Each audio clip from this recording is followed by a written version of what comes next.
Hello, everyone. I want to welcome you to the channel and I want to thank you for coming in. This evening, we've had a little bit of technical difficulties, but I am so sure that we can overcome all of that.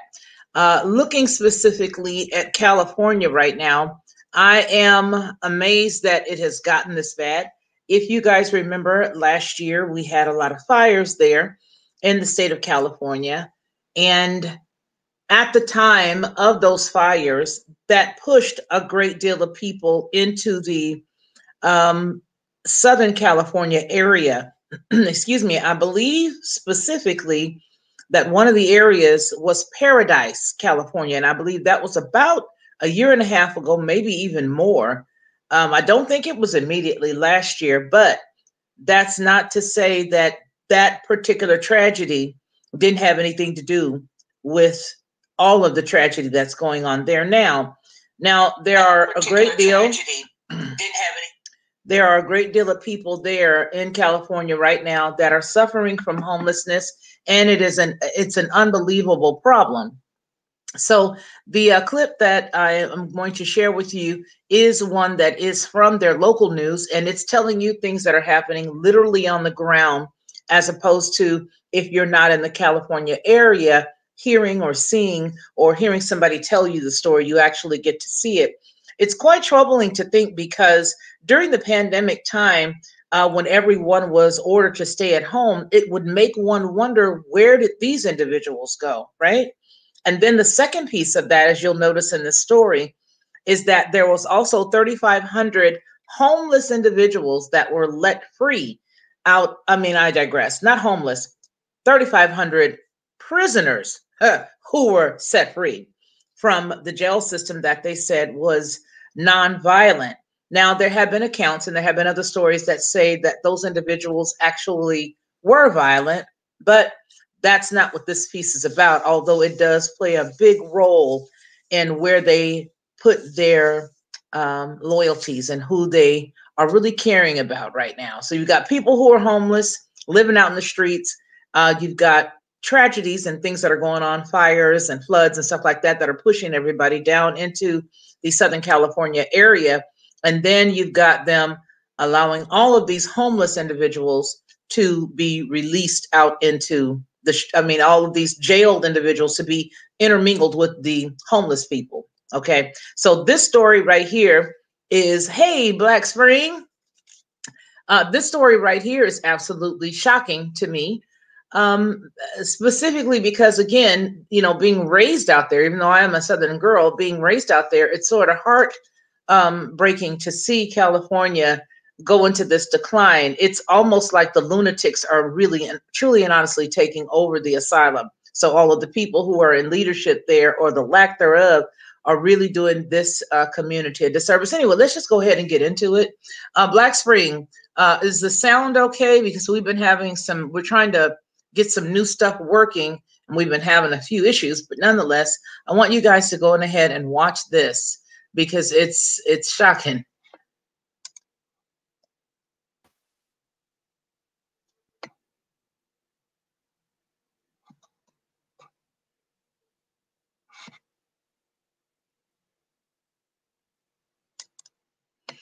Okay, so we're going to wait on that for just a second. I'm going to make sure that I get the right one, but I'm hoping that you can definitely hear the sound is better now as we're trying to get some things together. But nonetheless, even off the topic, I mean, even if we can do the topic without the video, I'm going to tell you that it is terrible. Okay, good. I'm glad to know that. It's an awful situation. Let me go ahead and show you guys what's really going on over there. I want you guys to check this out. I'm mortified. Hold on. Absolutely mortified with how things are going out there right now. And the sad part about it is, okay, super duper. The sad part about it, Black Spring, is the fact that you don't even think they give a rip, Oh, okay. Yeah, it's pretty standard. That is pretty standard. But, it's almost as if they just don't care there in California about anything that's going on with their people. It's sad to see it. And it's just a really bad thing to know that this is how they're treating all of these people out here that are paying all of this money to live out there. It's just sad. And I feel like, gee whiz, if you could just care about your people a little bit more, maybe it will be different. But you see, there's an agenda there. There's an agenda in the state of California, and it's not specifically for the good of the people. I think that it is, without a doubt, one of those things that is just about them. And that's it. It's just clearly about them. It's about how much money they can make. It's about how much they can charge people to live there. It's about how much vacant land they can get to sell it off. I mean, that's what it would appear. It appears to me to be. But I want you guys to go ahead and I want you to take a look at this, and I want you to just tell me what you think about it, because I found it actually quite troubling that this is going on. There's a lot of great stuff that's happening out there. And when I say great, I mean like grating of the nerves great. There you go. Front homeless encampments. It's a trend you've probably seen more of during the pandemic, even though it's illegal. New encampments have been popping up throughout LA in the last 5 months. Mayor Eric Garcetti and LA County officials vowed to get people off the streets during the pandemic. But as NBC4 I-Team investigator Joel Grover is finding, the number of people living outside appears to have multiplied. Two women beat the summer heat in a pool set up on a sidewalk at a new encampment in Venice. To fill the pool, they tapped into the water line from the building next door. In other parts of Venice, there are also new encampments on the beach, on the world-famous boardwalk. A year ago, this encampment in front of Venice's Penmar Golf Course was just a few tents, but now it's expanded to almost a mile long. Venice resident Alan Parsons. It's a failure of the local government to address homelessness. Since the pandemic began, new encampments are popping up all across LA, taking up entire blocks that used to have no tents. This encampment that used to cover just the sidewalk under the 101 freeway at Gower recently grew to cover the medians in the middle of the street, too. How have we surrendered to the fact that that's normal? Estella Lopez represents downtown businesses in the area that includes Skid Row. In addition to COVID, is the city worried about what else is growing underneath those encampments? People are sitting in their own waste. We have had typhus. We have had tuberculosis, staph, rodents, fleas, bed bugs. All of that is living in these encampments. Law enforcement tells the I-Team there are now more homeless on the streets for two reasons. First, starting in April, to stem the spread of COVID behind bars, California jails and prisons began releasing 3,500 nonviolent inmates out onto the streets. Skid Row has been a destination for people recently released from county jail when they don't have a home or friends or family to go to. Also, the city of LA stopped enforcing several laws during the pandemic. For example, they're not enforcing the ordinance that forbids the homeless from having bulky items at their tents. That's why you're now seeing huge encampments with sofas, mattresses, and yes, even wading pools. Great. Mayor Garcetti has boasted this summer that more and more housing has been built for the homeless, like this Bridge Home shelter in Venice. So to Eric Garcetti, I would say that this is anything but a success. The mayor's website says when a Bridge Home shelter opens, the city will establish enforcement zones to ensure that tents are taken down. But all around that Venice Bridge Home, new tents are being set up all the time during the pandemic. Is that because the shelter is full? The I-Team obtained the occupancy figures from mid-July to mid-August, and out of 154 beds, only 124 were occupied. That means there were close to 30 vacancies. Why aren't these beds being used? They do not allow drugs or alcohol within that facility. It comes with a curfew. I think a lot of these folks don't want to abide by the rules. The mayor has stated publicly that during the pandemic, no one who is homeless will be moved from their current location. He cites guidance from the CDC, which says moving anyone could help spread COVID. For the I-Team, I'm Joel Grover.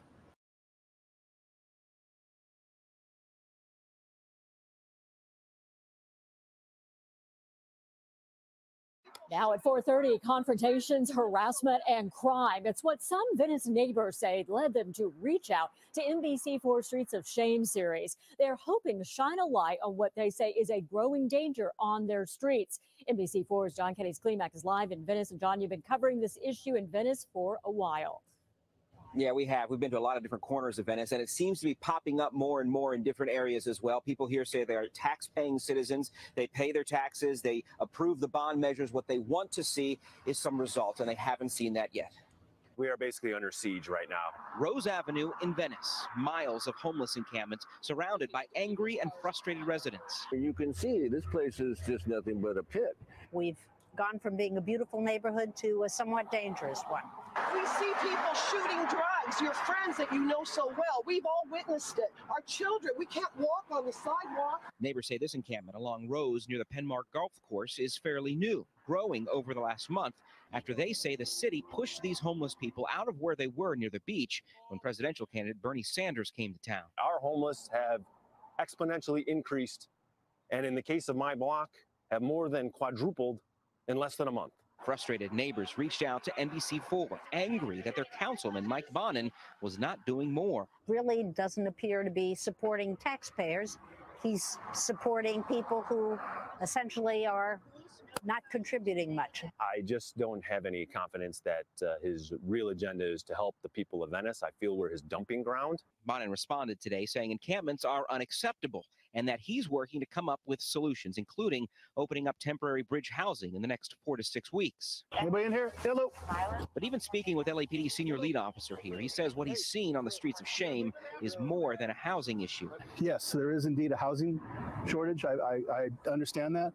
But what's really fueling this is addiction and mental illness. Officer Adrian Acosta introduced us to 28-year-old Colleen Howard, homeless for 3 years here and living on 3rd and Rose. I experienced like a broken heart and like I kind of got really depressed, and that was it. He told us she's an example of someone unwilling to accept the many ways the city could potentially help her. And we asked if she would take housing. I'm not ready for it. I don't think yet. Like I want to still like be myself. Councilman Bonin's office also says that there's more in the pipeline, especially for 2020, and they applaud court rulings that reject certain lawsuits that they say have been slowing down the progress of some of these streets of shame solutions. Reporting live in Venice, I'm John Kelly's Klimac, NBC4 News. Thank you, John. That's California right now. And it's quite sad because that particular area of California used to be the business. I mean, it used to be the place, right? And you guys are, everyone has probably seen a lot of stuff for Venice on movies and stuff like that. They always want to show you Venice Beach whenever they're going to show you the beaches of Cali. And that's, one of the main spots that you're always going to see on movies and television shows. They do a lot of things out there. They discovered a lot of people out there too, actors and such. But the sad part about it is, you guys, is they just don't give a damn. I mean, I can't say it any nicer, any softer. There's just no way I can say it any better. Hi. But I don't believe that they care about California right now. Maynard, Hard Truth, man, it's good to see you, Hard Truth, man. I haven't seen you in a minute. I've been thinking about you. And of course, Black Spring. You want to join me, Black Spring? I'll give you a link. But I just think that right now it's exceptionally sad because, like I said earlier, there's a lot of people who have been displaced. And a lot of those individuals who have been displaced, unlike the young lady that they just showed that said that she's not ready and she wants to just, go on and stay in the homeless sector, right? Unlike her, there's a lot of people in California who don't feel that way. If you guys remember, one of those clips showed people with a couch, there was a bed, you saw all these big bulky items, but yet they can release the prisoners that they say are harmless. So let me get this right. I have family, my son, who's my 30-year-old son, who's living out there right now. And the sad thing about it, hey, lady, the sad thing about it is, you know, my son is out there in California right now, and those, sorry, those folks are having a hard time right now surviving in California. And it's unspeakable to think that they would actually sort of balance out the homeless and juxtapose that to those who are in jail and say, well, let's just let everybody in jail out. But now, mind you, the people who were in jail, who didn't have any family, are now counted among the homeless, adding them to that number that we just saw. Does that make, I mean, is it just me, or does that just not make sense? I'm just gonna say this, and it's really about the progressives and then it becomes political. It goes right back to, unfortunately, a lot of people cry, "Oh, I'm not into politics." You're in them. You've been immersed in them. You've been soaked in them. You've been soused in the politics. Okay. I mean, suck it up, cupcake. Suck it up. Yeah, because I mean, the last time I checked, LA had about 52 blocks. That was over a year ago. It was 52 blocks of homelessness, and it was so bad that the lady on there, she was correct that that there was a problem, that they thought that they would see an outbreak of disease, you know, that's, you know, plague-like proportions of what the typhus or typhoid, or because the fleas, you know, they would bite, it's trash. There's, of course, you know, feces and all these things, these elements there. And, you know, they actually bite people and infect people. And then, of course, you think it's not affecting you. You know, a lot of people are not concerned until it comes to them. And there's also there's an entire group of people that they're not going to do anything about homelessness in California because it's not in their backyard. They're called NIMBYs. Not in my backyard. Not in my backyard, NIMBYs. I love it. They refuse to build. They also don't want you bringing, of course, they don't want them coming into their neighborhoods. You know, they don't want the homeless moving into their neighborhoods and sleeping on their sidewalks. The businesses have been frustrated. They started planting like thorny bushes to shoo them away. And in fact, they I think the Trump administration put a you know, we're all EPA conscious around here, but you know, but in fact, you're actually spraying all that filth into the bay. It's going to the bay. So they got slammed with a violation, an EPA violation. So it's not, they don't care. I just think, you know, Newsom's got his vineyards open, and you know, you got to step on up to that Tesla by 2035, or take the coaster or whatever around, get your bike ready. Yeah, I don't know. It's disgusting. And but you know that you've got some of the richest counties in the country here in California. You do. Sacramento, Bay Area, Pelosi, you know, they're in the ivory tower, you know? I was gobsmacked. I mean, you know, it's having graduated there, having gone to college and school there, having done all my, you know, just my, hello, Aaron Jacobs, having done all of my, you know, youthful things there. I met my kid's father. My very first husband was married almost 20 years to this guy. I met him there. My mother passed away and is buried there up in Palos Verdes, my birth mother, not my stepmom, which is still with me, thank God. But it literally, I'm like trembling inside, because I've been watching and taking notes of everything today in preparation to come on tonight. And then all of these calamities started happening with broadcasting and using different things and trying to get stuff to be right.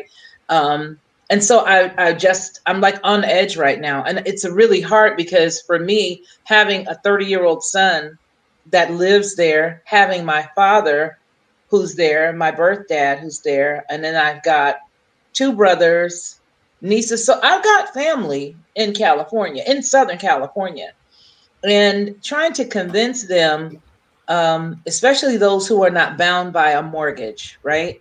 Or by a job that they have been accruing a pension on. Trying to convince them to leave has been really nerve-wracking. You know, talking to my son earlier today, and I'm like, would you just leave? There's no reason for you to be there. Just, you know, I said, if you leave and come to the South just for a minute, just to get a breath of fresh air and see how it feels. When you look back, you'll see what everybody else is telling you. Now, it's not like every place on the planet or in the United States is so much better than California, but there is a dangerous agenda that is this leftist agenda in California that, and you may have heard me say this on a few of my recordings, and I said, California is a crash dummy for, you know, you heard me say this. No, it's like, okay, so time. here it is. It's like California is a crash dummy to see what will happen if you take over a country one state at a time. It's like pour 2 inches of corruption in the government, and then pour in 2 yards of, you know, homelessness, and then, you know, throw in a whole bunch of illegal people who know nothing about our Constitution, our rights, and then give them a license, and poof, you got a brand new country. Remove all monuments, remove everything, and now poof, you've got a new country. And so for Californians right now who are sitting there, mind you, they just made a law, and I know you're aware of this, and I'm not even sure if it passed, and you can tell me this because my mind was blown when I saw this, that they've now reached back or attempted to reach back 10 years for people who decided to run away from Witch Mountain.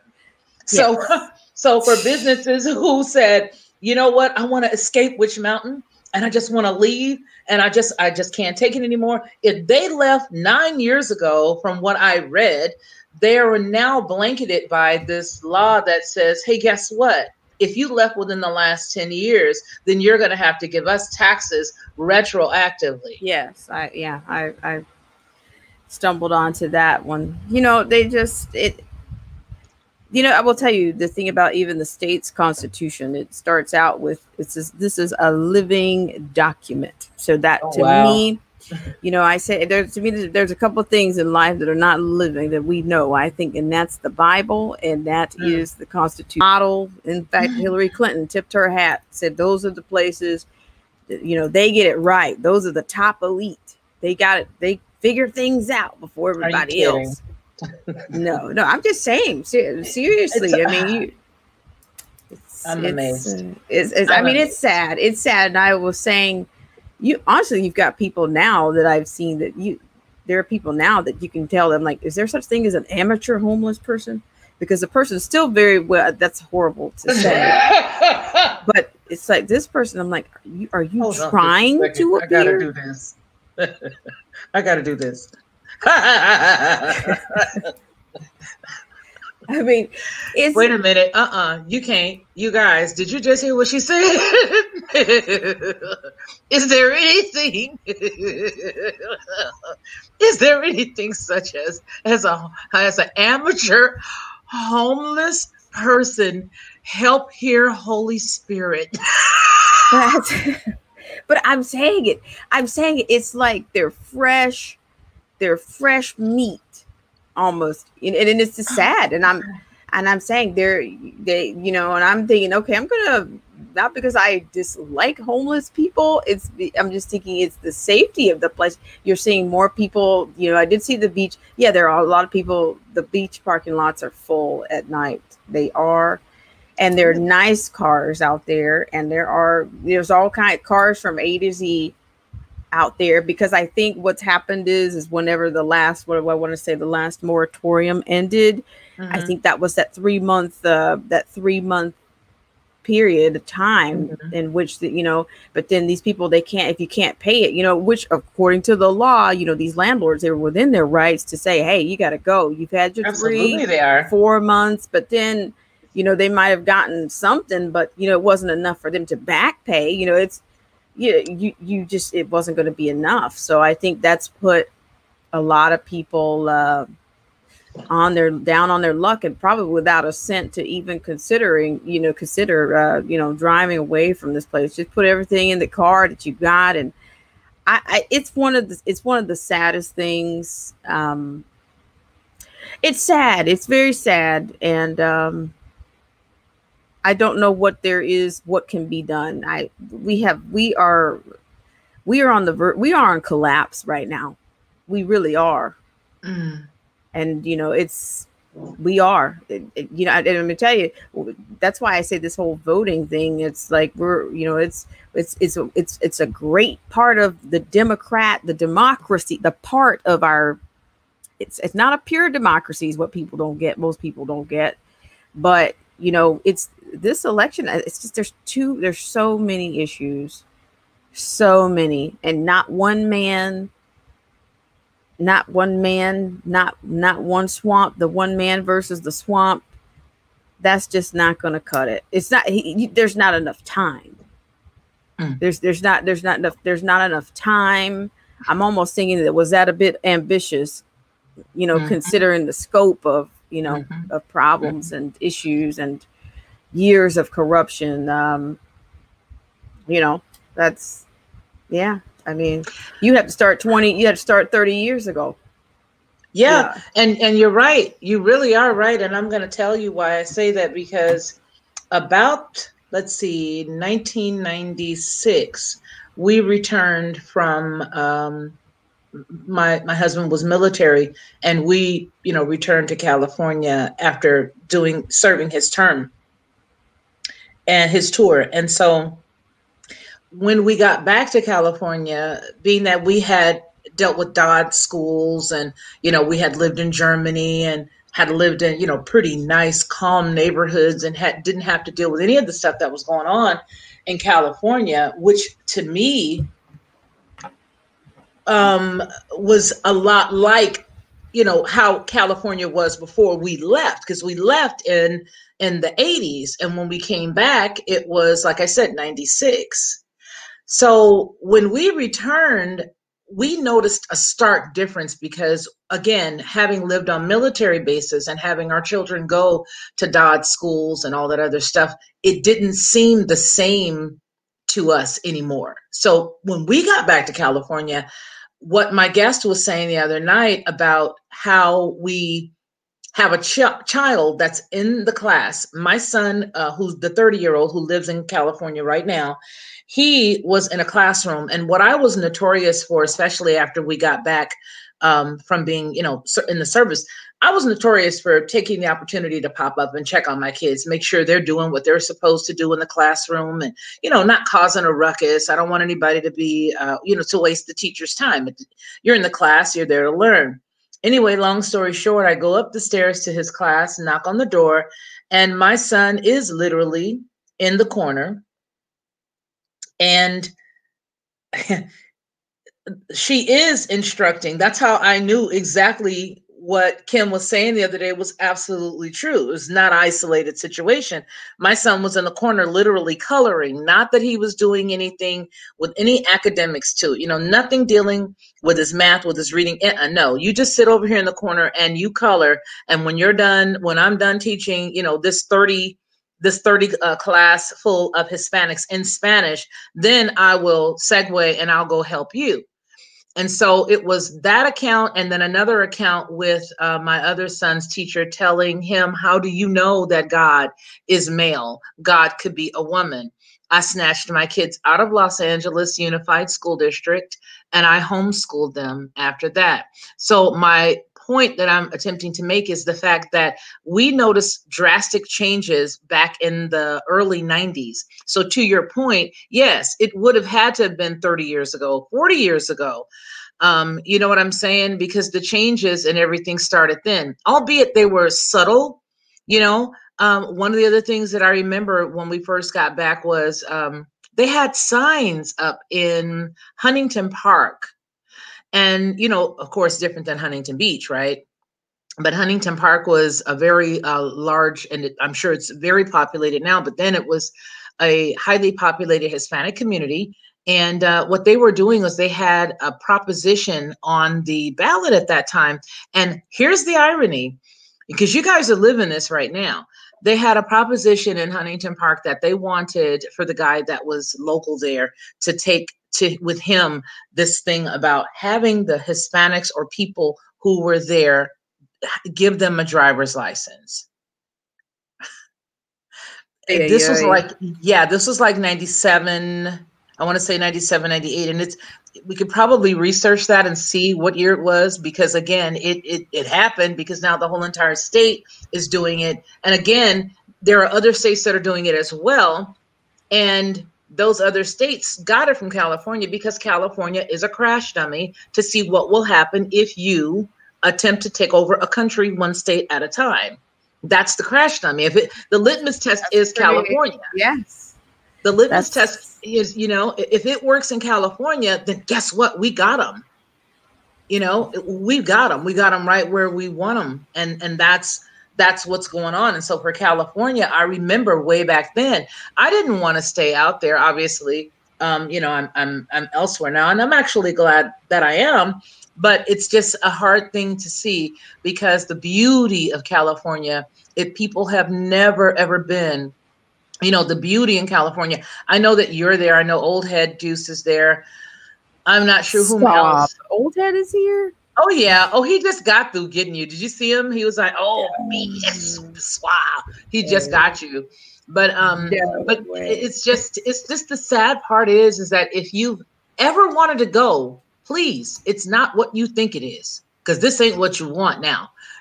This ain't what you want now. I mean, at one time it was, but right now it's just sad. Now there's another clip that I want to show, and again, it's a news clip, and I know you probably have already seen it because, well, you're there, and maybe not. Maybe not. This place is interesting. It's just really it's just heartbreaking. It's heartbreaking. Here, let me show you. This one is the one that I wanted to see. I wanted to show you this one. Let me show you this one.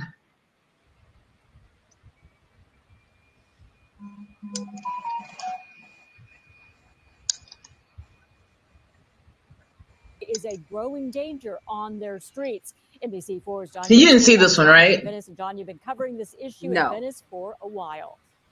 Yeah, we have. We've been to a lot of different corners of Venice, and it seems to be popping up more and more in different areas as well. People here say they are tax-paying citizens. They pay their taxes. They approve the bond measures. What they want to see is some results, and they haven't seen that yet.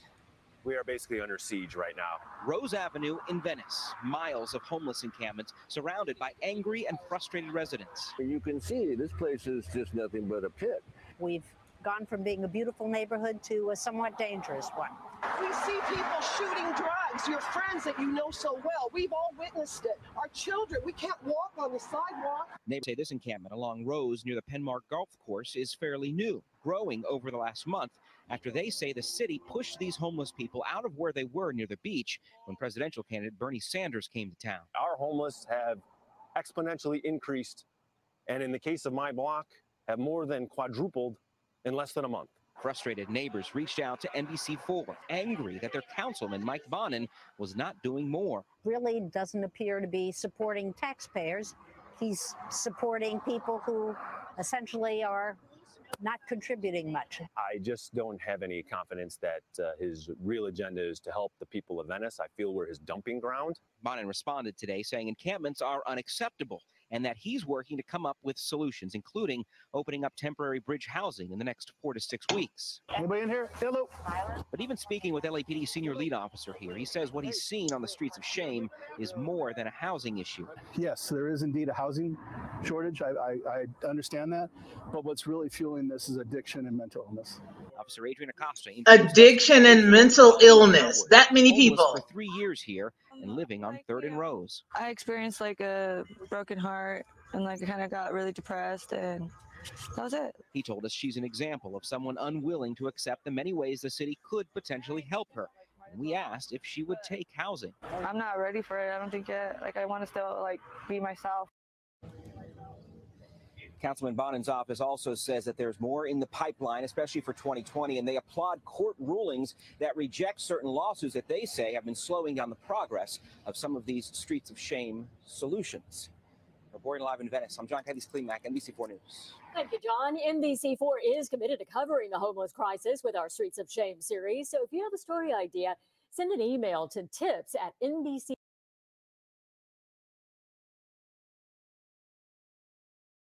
Absolutely amazing.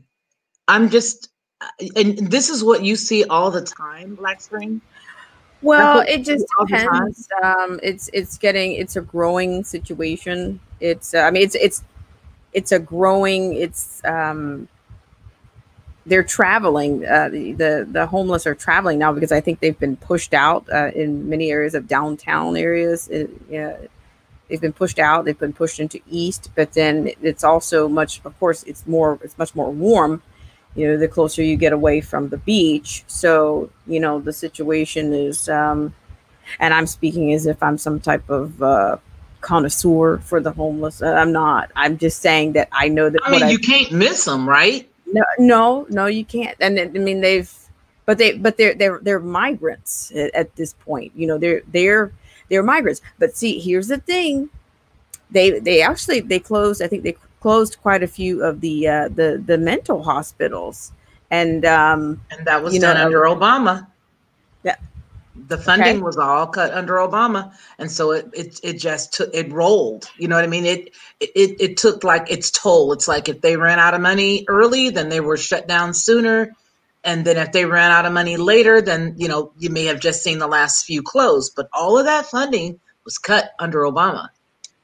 Well, of course, they're not going to talk about him. They're not going to say anything about him. It's just it's very much like this nation has undergone some serious, warping of the brain. It has. Because, if you talk, the average person you talk to, if you go into like a consignment shop, if they get political like that, I'm not talking politics to you. So why are you talking about them to me? Well, I really liked Obama and da-da-da. I'm just thinking what. I mean, I'm just saying, like, it's this utopia. Well, I think a lot of people, I don't mean to cut you off. I'm sorry. What I think it is? I get a lot of that too. Sometimes I'll go into places and stuff like that. And depending on what type of environment I'm in, and you say consignment shop, that's so ironic because there's one here that I just love. But I do find that a lot of people will start to bring him up or, act like, oh, well, he was the best. And I've shocked a couple of people. I'm like, no, he wasn't. What did he do for anybody in America? I mean, if you were part of a certain group of people, yeah. Or if you had, some foreign leaning, then yeah, and that's the one thing that I had been saying about all of California. And that is that, the preponderance of California land is not owned by the people who even have their buildings on that land. If you have a house and you're thinking that's yours, it's really not. A lot of that. And that's the reason why I think not only there's two-pronged of why they started to push everybody down into the Los Angeles basin or the Los Angeles area. First part is I do believe a lot of that land, which I'm sure Feinstein and a few other people had their hand in doing a lot of dirty stuff there as it relates to letting, foreigners purchase the land and things like that. Those individuals there, as well as pushing everybody into the cities so they have a better handle on them. Now you have the homeless, and at least they know where the homeless are. So what you're seeing when you're seeing those really nice cars inside of the parking lots there is, like you said, those are the working homeless. Some of them are still working. Yes. Yeah. Some of them are commuting. Some of them are still working. It was a systematic plan, what's going on in California. And I tell you, the rest of the world, the rest of the United States especially, as long as this purple revolution is going on, the rest of the United States better wake up and they better take notice, because if it can happen there and if it can happen in Oregon and Seattle, and, of course, Nevada's got a pretty right-wing governor too, it's definitely coming to a town near you. Yes, it is. You're exactly right. I mean, that's what I'm saying. A lot of people have started to call it out, you know, on either platforms, or they were calling that out, that of course you've got these exodus. You not only have you got the mass exodus coming out, you do have people that are actually leaving California, but in droves. But then also on New York is the same situation. They are leaving New York in droves, but their ideology goes with them. They don't have. It's like they are in complete denial. And that, the thing about, I noticed when you talk to people, to people that are on the left or liberals or whatever you want to call them, opposite of the right, many times you and that person will have heard the same things, but the difference will be the person on the right. There'll be a good ton of things. You'll be talking about things that they, oh, I haven't heard that. You haven't heard that? You know, it's just, but I'm saying they're taking their policies with them, and some people are even saying they might even think it's being done on purpose to drive people from the most liberal states into these more conservative. Because look at Texas. I was just about to say that Texas is going to was it Lieutenant Colonel Allen West? He said, you know, you hold Texas, you hold the nation. Yes, he is right. He's spot on. But I know Austin, for one. I think one person that I knew that was here left, and he said he thought he was getting away, and bam, he's right back in. You would think that you were, you know, the kind of hatred and things that come out, and it's ridiculous. It's like these people are, you know, people that actually hate America, and I don't know that life. I don't either. I'm a patriot through and through, and I really don't care what anybody thinks. I love the country that I live in. I love the country I was born in. I have lived other places, and I'm going to tell you right now that I would not live anywhere else. I've lived in Europe. I've lived in Germany. I've lived several different places. And to me, there is no other place that I would rather be. However, I see and have seen over the past several years where there has been a targeted an effort to dismantle us. And you're right. You know, you can talk to a group of people and they will vehemently defend what they believe, but it's not based on any substance and no shred of truth. They'll believe it. For me, it's difficult when I try to talk to anybody who looks like me. That's so frustrating. That's what breaks my heart. It crushes my soul when I'm trying to tell them, you know, listen, I hear what you're saying, but you got to understand that there is an agenda to take over this country. And it doesn't have anything to do with, get your mind out of this they're after you thing, because they're after all of us. You know, those who are attempting to take over this nation are after all of us. Yes. And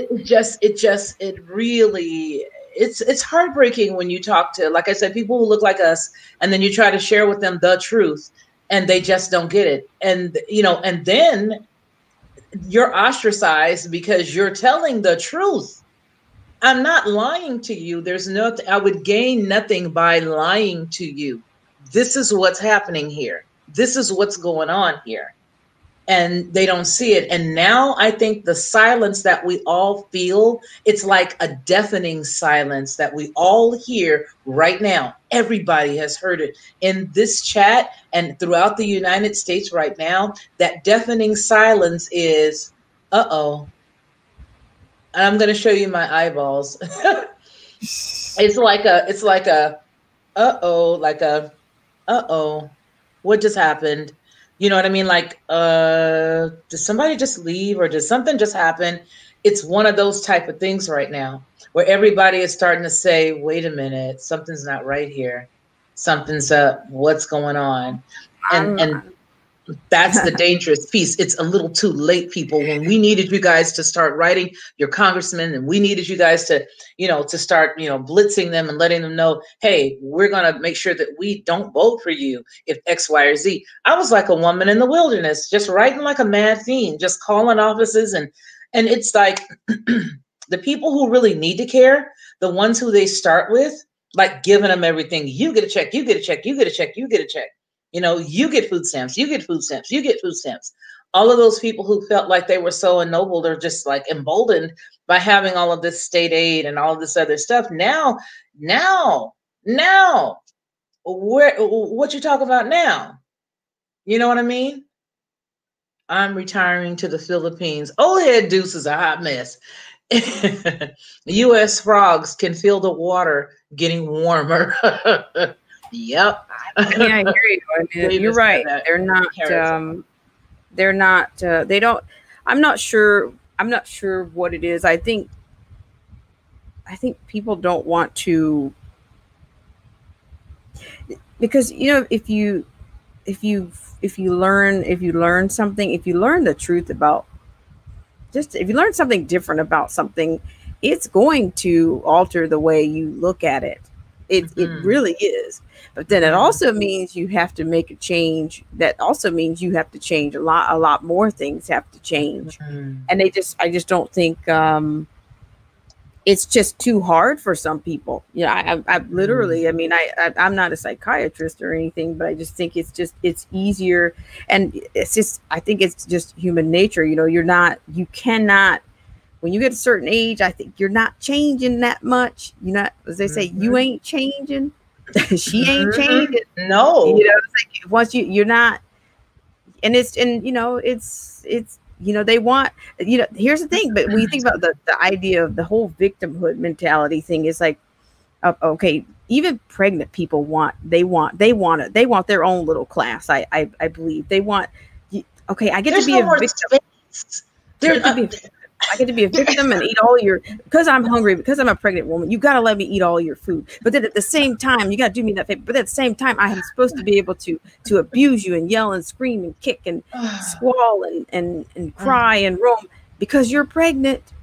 Because you're pregnant, I have to put you in that special class and let you be a victim. Got too many special victims right now. It's like we got to have it's like, well, you know what? Here's what I feel. We've got so many victims now. Just the normal 15 of us need to just move off. We just need to move someplace else, and we can just hang out over here. All 15 of the normal people can just go move someplace else and hang out, because it's like, if you can't see that this is just like a bad movie, and you're still sitting in here eating your popcorn, talking about what's going to get better in a minute. You're like, dude, there's like 3 minutes left. The credits are literally about to roll. You're grubbing up on your popcorn. What's going to get good in a minute? Don't worry, it's going to get real good. Oh, I heard about this one, y'all. It's going to get real good. Just wait. Wait for what? Wait for what? What are we waiting for? And I think it's so past that. And right now, I don't want to seem like I'm being like a big, baby or anything, or like I'm complaining. But I'm just saying there's another shoe about to fall. And because things are so skewed right now, we've no idea what color it is. No. I don't know who that was talking about the brown shoe and the old head Deuce. Was that you? Somebody last night was talking about a penny loafer. Maynard, are you still here? Who was talking about the penny loafer and the somebody said that. God help me. Y'all know how I get when I start laughing. I'm sorry. But somebody last night said that it was a penny loafer and an alligator shoe. They said, God help us. They said the President Trump. They said they got him out of there so fast that he hopped out of there with 2 shoes that didn't match. He said, David Harris said the world is the Truman Show and we're all Truman. It is so true. But I mean, it's like, I'm like, what the world? What are we doing? What are we doing? We're just waiting for the other shoe to drop is really what it is. And the sad piece is that so many people are going to be utterly bewildered when they see that the people they put their trust in didn't do a damn thing for them. Okay? They didn't do a damn thing for them. You put all your trust in these individuals instead of focusing your trust back where it's supposed to go. And because you did that, now you're really going to be tailed out. But wait. Mm-hmm. I saw something to your point. I don't mean to interrupt, but I saw something to your point today, which it was, it wasn't, I didn't hear the whole context, but I heard the first part of it. It was, I think it was from BLM. Some BLM members were talking about, I don't know if they were protesting or carrying on somewhere. And somebody came along and said, this is not about Donald Trump. Because if Donald Trump goes down, they'll just put a Nancy Pelosi in there. And I'm like, oh my God. Oh, Lord. Somebody had a moment of truth. I'm thinking that, see, that's the thing. I'm not sure if the people that are out here beating these streets are as out of touch as, I think that they literally just I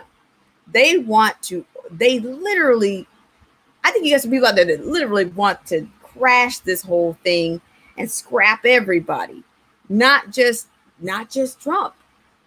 But he obviously did not like Trump, didn't care for Trump. Maybe pre 1990s and hip hop and everything. Maybe he did, but I said, the man you're talking about, the this guy. This was the kid. This was the kid that was out. Okay. That was. It was a black kid. Yeah, it was a black kid. Black kid. I think what it is. I think what it is, Black Spring, is that there are a lot of people that are blended in with those groups. Okay. Good point. There's a lot of people that are blended in. There are a lot of people that don't know that that's not the group to hang out with because, you lay down with dogs, you get up with bees. You know what I mean? Black Lives Matter is not the group of people to hang out with if you want to influence people and make friends. You see what I'm saying? I'm tracking. You see, so it's like, yeah, I get it. There are a lot of people that are out there with them. And then, there are a lot of white people out there that are protesting against violence, against people. There are a lot of Black people who are just regular everyday people. But their problem is they don't understand that anytime you go out and you walk or march or, do any protest with somebody, you need to know who the people you're marching with are. You need to do your research on them. I really felt so bad for them talking.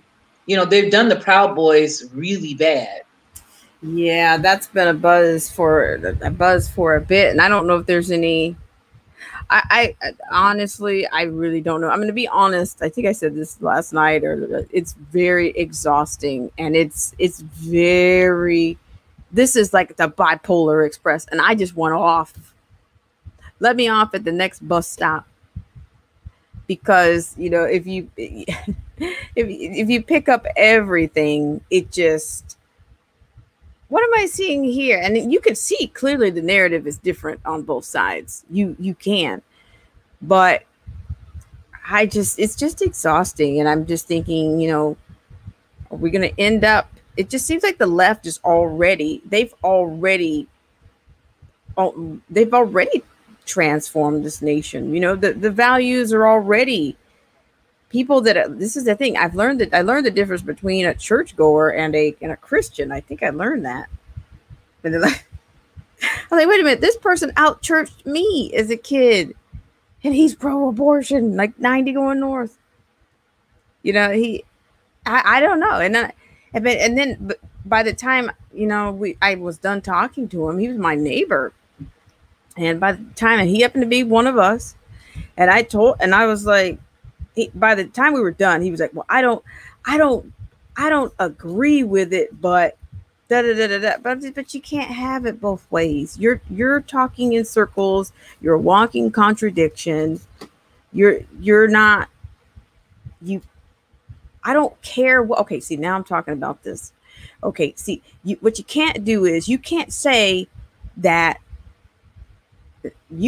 how can you equate God, but white people have more, but white women were allowed to do more abortions than what, but are you telling me that you would stand before God and say that, I know you said thou shalt not kill somewhere along the lines, but white people were doing it. They got to do it more than we did. So I did it. And that's so sad. I mean, this is just so frustrating that we are here. We have all of our, we got all of our children at home. We've got, everybody, people can't go to work. Then you've got some states that are, thank God for Mississippi, that just lifted their mask thing.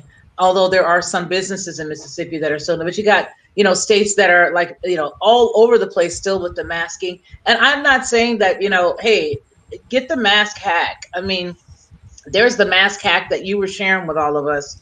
And it's a great thing because it's talking specifically about, your health, about, wearing one. But then you've got people that are all over the place having to wear masks. Kids can't go to school. People can't work. It's a hot mess everywhere. And then you add this. Yes. So I mean, you're right. I'm honestly, I just don't know. I don't know where we're going to wind up. I know I'm just not convinced that November is, I don't see that that's, are you going to put up a white flag, and somebody going to put up a white flag on November 3rd? Oh, I surrender. I don't know. No. I don't know. You know what I think is going to happen? And, I don't know whether you saw President Trump earlier, his doctors, they came out and they were basically saying, he's doing much better. And I think, I think it was a wise thing for him to just, go ahead, face up to what was going on with his health, both he and his wife, and, allow these folks to come out and say everything that he said, that they said for him on his behalf. Because to me, I thought that was a good thing. Because I think everybody is hoping with bated breath, is just waiting with bated breath to hear something happen negatively to him. Yes. You know what I'm saying? That's and so for it. me right now, I'm not happy with a lot of the stuff that he's done. But you know what? I'm at the place now where I'm like, let's just get this over with. Whatever it's going to be, let's push this through. Let's hurry up and get it done. Because I be honest with you, the opposite, it scares the beheebies out of me. It really, I mean, he's there now. He's the president right now. I know what I hope. I mean, to the point that we know what he's doing, what he's capable of right this second. I understand that. Am I making any sense? I'm not trying to say I would rather see him get well and let's vote and let's see if it's him versus for something to happen to him and it be Nancy Pelosi. Yes, I can't. I mean, that's all I'm saying. This is how you're gonna get expats, is what I'm afraid. Because there's some other swells going on too, and I need to do.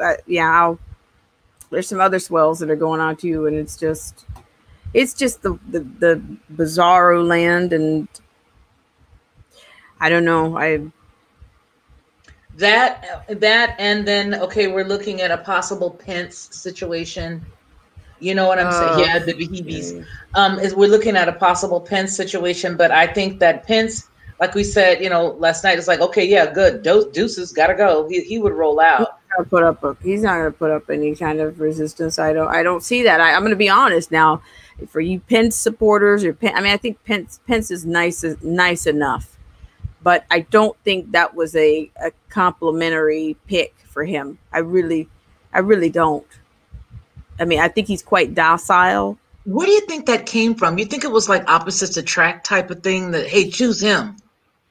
I'm not sure who had the influences on that, but it's absolutely, he's not even a good ghost. No. He's kind of invisible. If you can imagine, he's even more invisible to Trump than Biden was to Obama. If that gets you in the vein there. He's just not. He's just. I'd see that to that point. It's going to be interesting. It's going to be interesting to watch him debate Kamala Harris or Kamala, however you spinning it. The Indian Jamaican lady. Yeah. Yeah, well, wait a minute. We're two sisters. I think we need to address that publicly. That they're shoving her over as if she is one of us.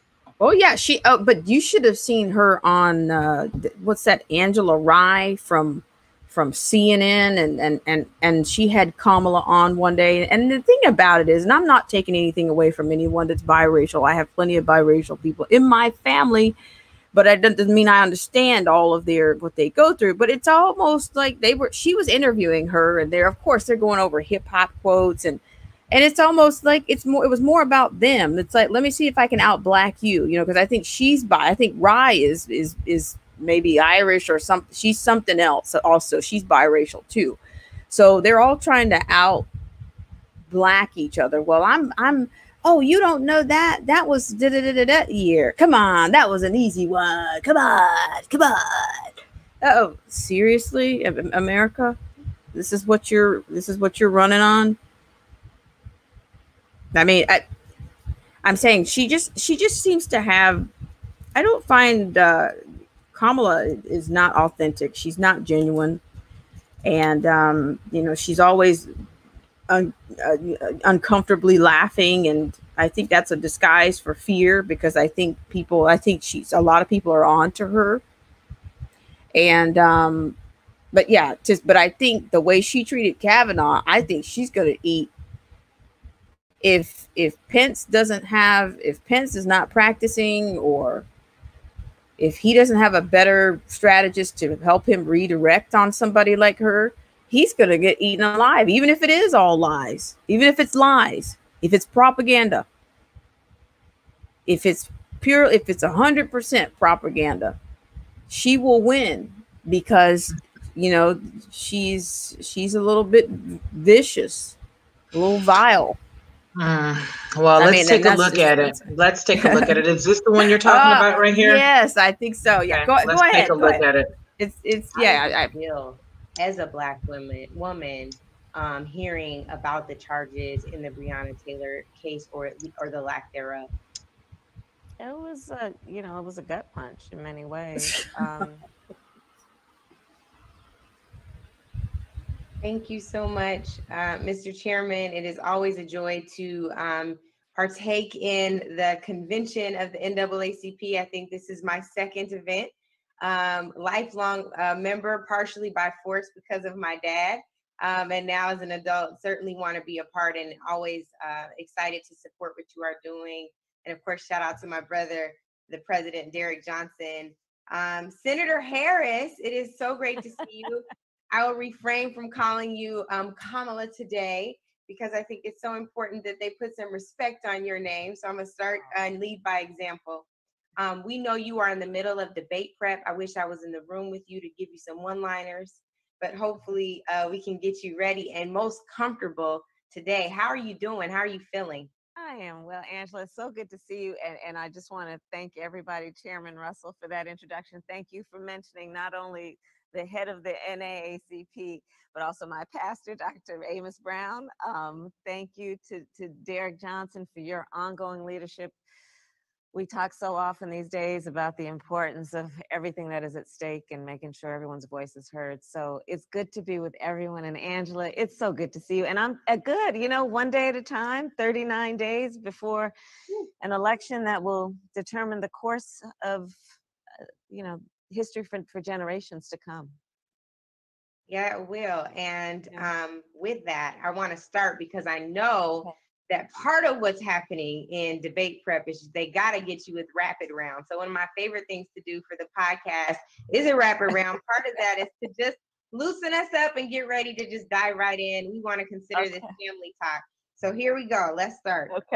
Okay. So you are a proud AKA. How do y'all normally greet each other? With a hug.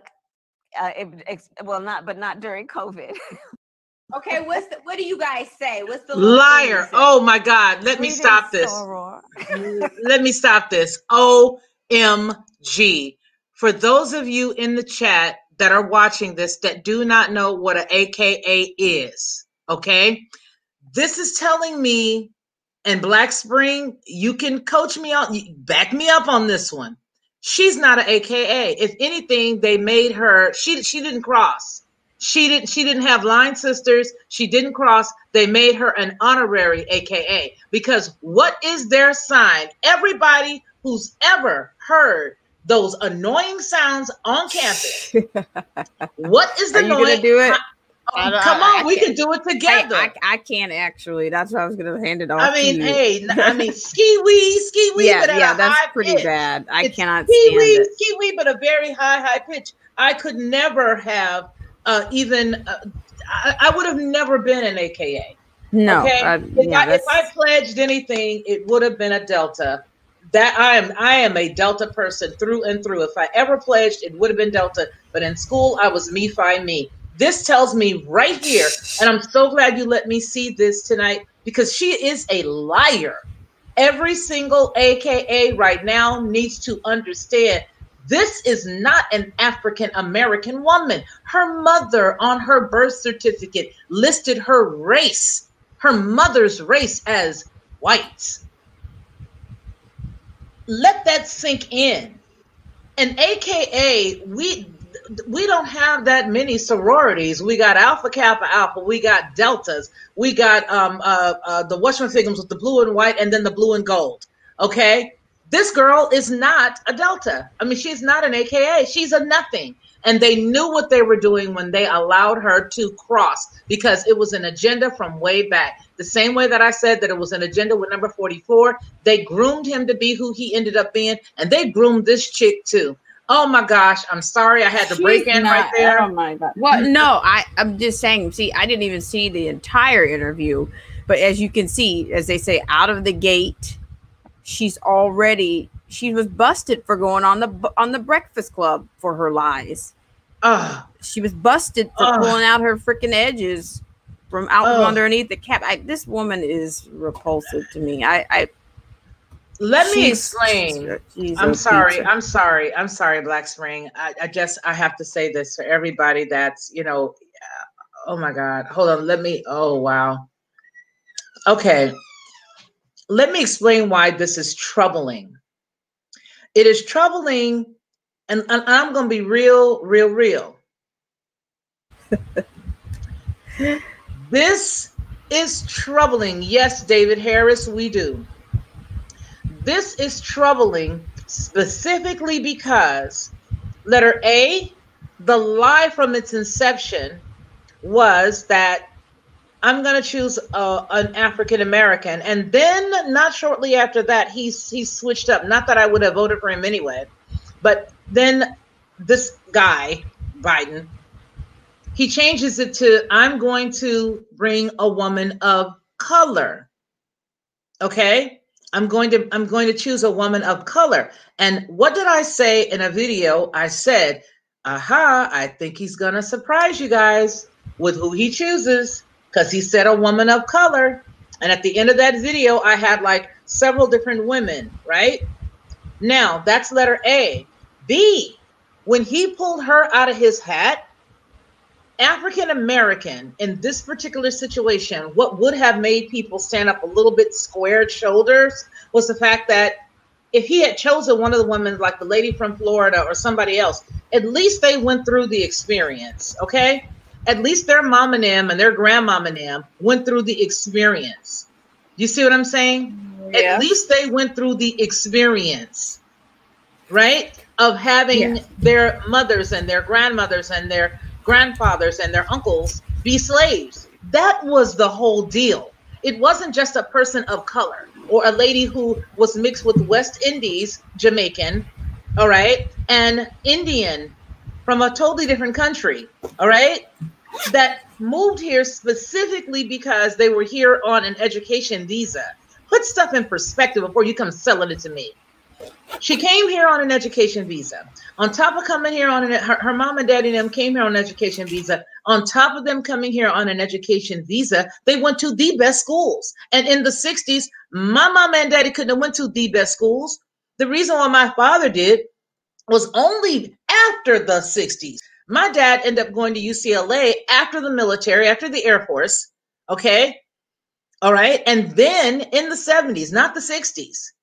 So we need to put that in perspective. Her parents never had the experience. Her parents never had to do any of the things that my grandparents or my parents had to deal with. Her parents' parents were never slaves here in the United States. As a matter of fact, her father's people owned slaves. Put it in perspective. They owned slaves. They owned them. And then after her father so graciously said it, she went back and had her people try to scrub the internet. Oh, but I got it all. I copied every inch of it. Okay.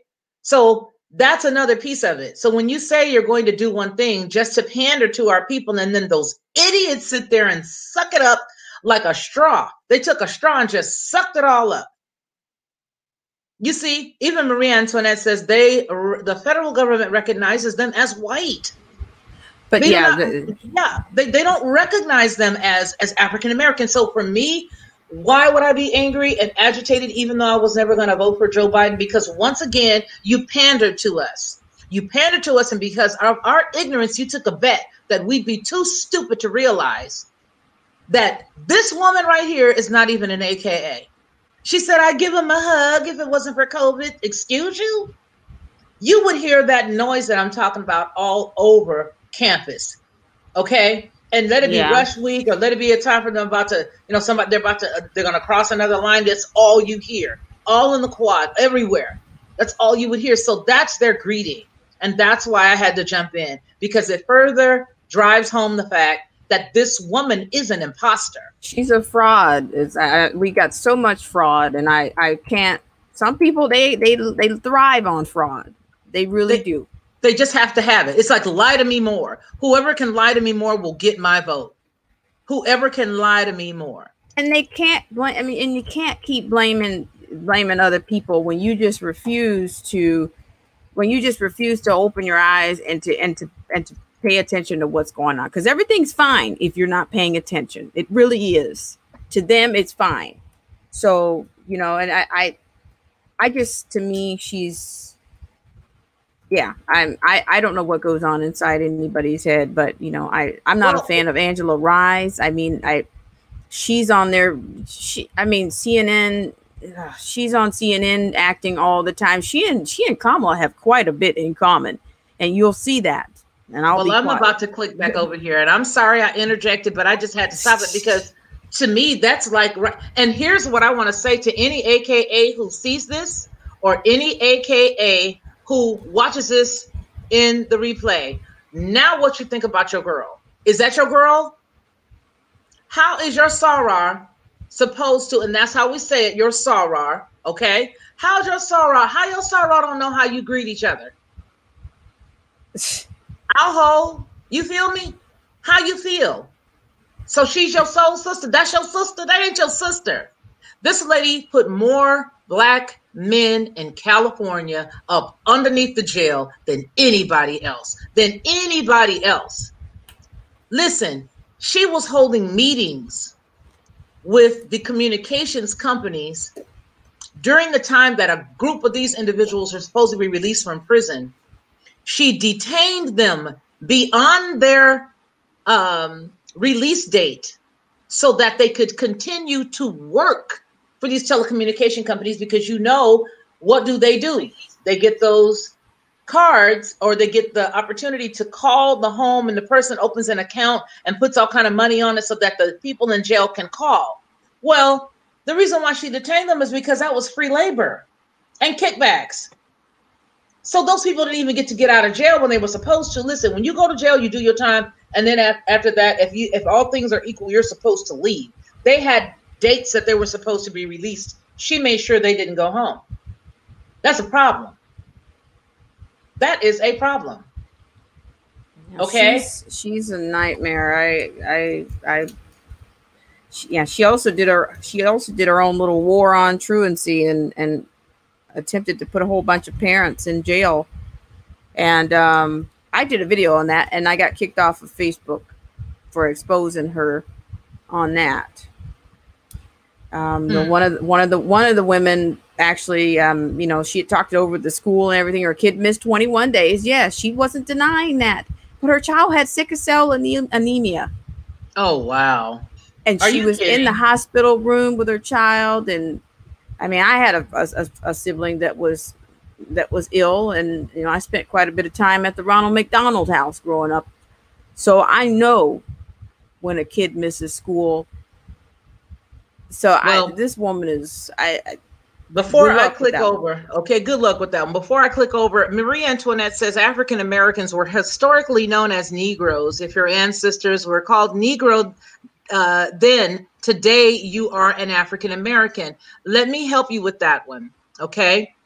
African American was a term that was brought about by Jesse Jackson when he went and he addressed Congress with a group of Black people who were formerly Negroes, who were formerly colored, who were formerly called niggas. Okay? He took all of them with him to Congress. And he said, we feel that it will be in our best interest to change the name of what we are. That was an agenda, Marie Antoinette. That was an agenda specifically to set us up for something. Why?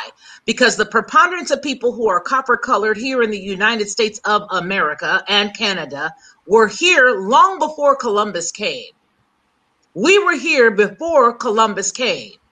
My grandfather, my mama's daddy, owned their own land. Their people owned their land in Mississippi. A lot of copper colored people had their land stolen and taken from them. Okay? And when their land was stolen and taken from them, the Cherokees and all of those folks that are in Louisiana, in Mississippi, parts of Alabama, if not all of Alabama, Oklahoma, all up and down that little boot that they call Louisiana, that actually stretched up inside the whole middle piece of the United States at one time, with all of those Indian places, every place that you could think of, all those Indian tribes, all of that was us. See, we were here before Columbus. This is a true fact. So when you talk about why they're trying to mess up the history of the United States, let's take a whole, let's roll it all on out. That was us. So we were never considered an African American. Why? Because my mama never told me about nobody from Africa. My mama only told me about our Cherokee heritage, and on her mama's side, our Creek Native American heritage. All right. So that stuff that was done right there with Jesse Jackson, and you're right, it was the 80s, Marie Antoinette. You're absolutely right. Okay. But that stuff was done politically so that they could continue to wipe out the truth. And the truth was that there were so many treaties that were given to the Native Americans throughout time that they continued to play the ball and shell game. Remember now, United States ain't but 200 years, 200 plus years, 400 all total. We ain't that old is what I'm trying to say. Okay. So they played ball and shell games with each one of the chiefs. Our government is literally set up the way that the tribes were set up prior to the Queen's folks coming over here running from her. Okay. So everywhere you see a place, there was a chief that was there. Those chiefs had agreements that were breached time and time and time and time again. Yes, ma'am. Okay. So for me, I ain't no African American, and there's nothing on my documentation that even says that, sweetie. I am a Cherokee.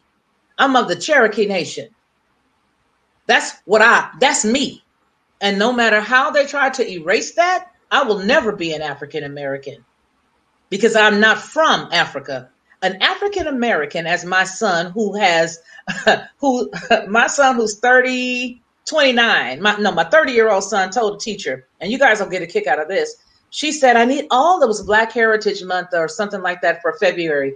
And she says, I need everybody who's African American to stand up, be proud, stand up. And my son sat there. And she said, well, why aren't you standing up? I'm going to send you to the office after saying it 3 times. He refused to stand up.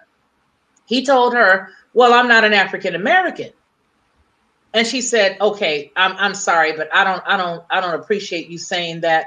What do you mean you're not an African American? My son said, I am not an African American. She said, then what is an African American? He said, an African American is somebody, he was in the 2nd grade. An African American is somebody who was born in Africa, moved to the United States, and became an American citizen. They are African American. So I asked her, what was the problem with that? Well, I feel like he was being smart. I said, well, thank you very much. He was being smart because he was accurate, and what he said to you was absolutely accurate. What's the problem? I think she was the one that had an issue. We are not African American. For those of us who do have heritage that is in Africa or that came from Africa, that's cool. You see what I'm saying? If you come from Africa and your mom and them got people who was from Africa, and you guys can say, okay, we are from this tribe and we came from here, and my great grandmama and them did X, Y, or Z, then that's you, boo boo. High five in the sky. You know who you are. All right. But don't come here and try to change who I am. Nobody ever made. I never gave permission to Jesse Jackson and the rest of those clowns to speak for me. That was motivated by money. And every single time you see an Al Sharpton, every time you see a Jesse Jackson, every time you see one of these cats get up and stand up, you can believe there's some greenbacks behind it. You can believe there's some money behind it. Why? Because that's the only time they're going to come out. The only time they're going to come out is when there's some money. Now, he can't come out no more because, unfortunately, he is quite ill with a debilitating disease that is, nervous system and all that. But the point I'm making is, whenever you see them pop up, you can believe there's some lies, and somebody else done got in their ear and gave them a call and said, look here, I need you to go down here and do X, Y, Z. So, no, sir. I'm going to stop that right here. I know who I am. And I think that is a problem. When people know who you are, why should I be ashamed to say what my heritage is? Why should I be ashamed? My main point to this situation is this lady does not equate with my family's plight. Why? Because my great-grandmother, they ended up being sharecroppers on their own land. They had to teach these people who came over here how to work on their land. They mechanized all of their land that they were doing by hand, right? They mechanized them and taught them from Europe how to do everything mechanically, right? But they ended up being sharecroppers, and they got the terrible piece of the deal. They got the terrible piece of the deal because they did not get what was theirs. They were trusting and they believed. All right. My husband's people, all in Mississippi, all in oil land, all of it is oil. They stole their oil. So, and as much as I am a patriotic person, I do not close my eyes to what has happened here in our country, right? And just like there is divine reciprocity, some may call it karma. In this country, there's been a lot of dirty stuff, but there's been a lot of good stuff too. And so now, as a woman of 56 years old, I have to learn to balance it. And I have to say, okay, I know how to deal with all of this, but I do know who I am. And I do know that the Most High, is in control. He is in control. The maker of heaven and earth and all that good stuff, he's in control. So when I see people that are like him going out pimping and pandering and getting out shuffling and dancing like Rowan Martin and all of them get that out there just shuffling and dancing. It's amazing to me. It's amazing to me. You see what I mean? Yeah. And it was. She's absolutely right. Maybe that was the agenda. Marie Antoinette says, maybe that was the agenda, bringing Africans to the United States to grow the Black community. So here's what that agenda was.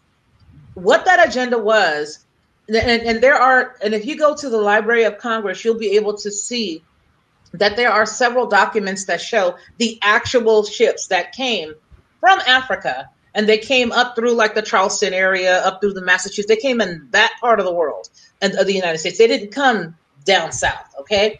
Those ships brought in specific amounts of Africans from that area.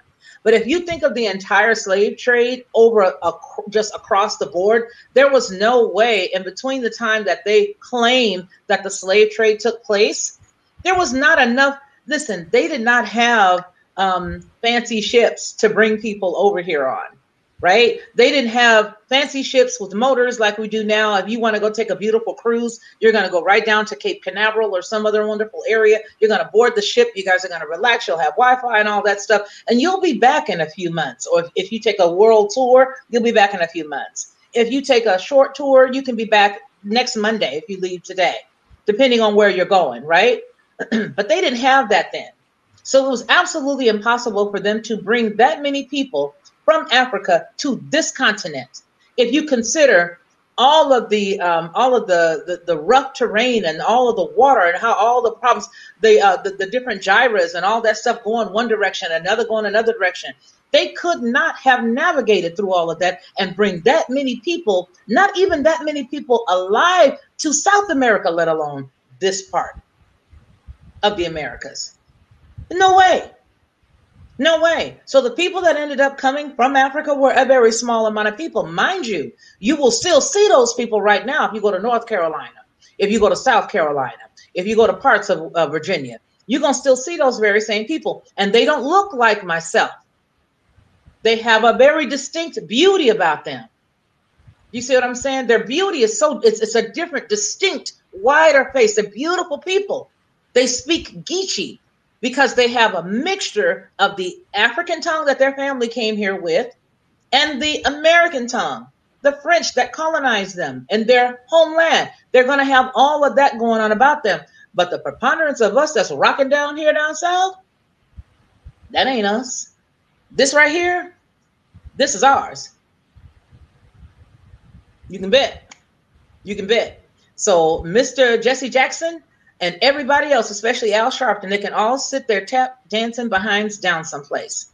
They can sit there tap dancing behinds down somewhere. I'm sorry, you guys, but I don't like those guys at all. I don't like all that tap dancing they did. They went out there to the to Congress and they put us on blast and then took who we were and made us somebody else. Lord help us today. Thank you. I was looking for a ski week, but I'll take it. You know, when you go through the process of becoming one, then we can have that conversation.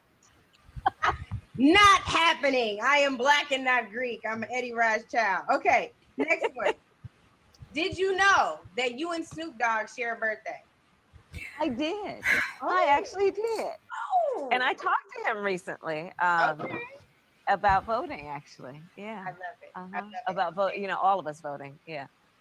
Yeah, that's really important right now. Yeah. Okay, your favorite professor at Howard? Oh, Dr. Houchkins. There were so many, but I'll start with him. He was one of the ones who had been a real barrier breaker in his own career in life.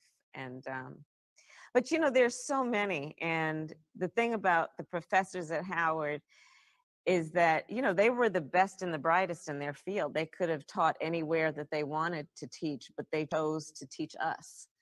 And in that way, really inspired us in ways that were very special and long lasting. Well, now that Howard has their commercial from this too, this little plug, we're gonna keep going rapid round. Okay, who threw the best? But let me answer all HBCU. That is, but no, truly, that is an HBCU experience, and it's universal in that way. Mm-hmm. Okay, who threw the best shade during the Democratic primary debates? You got to pick one. Beside myself. Okay. No, you can say yourself. Okay, what's the first thing you do in the morning? Oh, a combination of things. But probably read is one of the first things I do. Mm-hmm. Favorite thing to cook? The people don't know you can slay down in the kitchen. Yes, I can. A roast chicken. It's kind of my go-to. Okay. And then best rapper alive? Tupac. You just lost your black woman card. You just lost your black woman card. You was trying your best to get it in, and you just lost your black woman card because Tupac been dead since anybody? 94-ish, 93-ish, 94-ish. You would think she would come up with somebody else that's you know, in this century. And I bet you anything, black folk across the United States gave her a pass on that the same way that they gave old girl who worked for the NAACP a pass. Okay, Marie Antoinette said, fact check, 96. Yes, I was 96. at a football Go game. ahead, Marie Antoinette. She gets the prize. you She go. on it tonight. Marie Antoinette on it tonight. Okay. So yeah, you just lost your sisterhood card. You thought you was a sister. Okay. Go But ahead. Go ahead. She missed it in the kitchen too. I'm like, honey, a roast chicken, a roast chicken. That's on your black card. I mean, okay, now wait a minute. Now, what would most sisters say? Come on now. They might say anything from chicken, fried chicken, or something in grits. I don't know. Macaroni and cheese, macaroni and grits, fried chicken. Why? Because you don't fry chicken. Collards or collard collards. greens. Listen, fried chicken. There are many ways to fry chicken. You see what I'm saying? And everybody loves chicken. It's not just, hot sauce in her purse. That's right, old Ed Deuce. She ain't doing nothing but pandering. She is a fake and a fraud. I call her a fake, a phony, a puppet. I'm sorry. I was getting a little bit. Yeah, well, and then the other thing is that she went to Howard. I mean, if there's so many professors, then why is it that you only named one? This is just, it's just she's fake. She's please They're stop. getting her to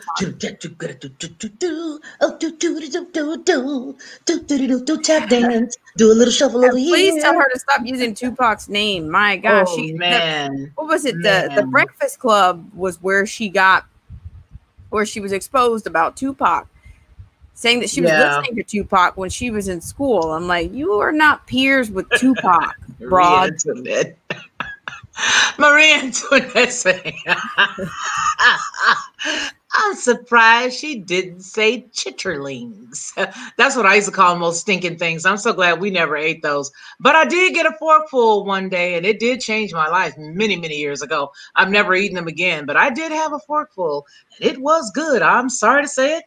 I don't do it, but hey, I ate it. My stepmother made them, and her house, if she gives you something on your plate. But first of all, let me just be candid. I didn't know what they were, but I did see this little bitty white fluffiness in the corner, and I picked up my fork and I put it there with the greens, and I was like, wow, that was pretty good. What was that? She looked at me. She said, that was chitlins. And I was like, I look like one of those emojis. I look like one of those emojis, Antoinette. Marie Antoinette. I look like one of those emojis that go, ooh. I was like, but it was tasty. But then again, it's because it's hers and she's very clean. Let's finish listening to this fraud.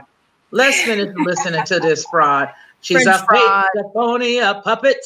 And if anybody votes for her and this old man that was not on the scene on Tuesday, because his eyes are every bit of blue, but they were every bit of black that day. You said it. Listen, West Coast girls think Tupac lives on. I'm with you.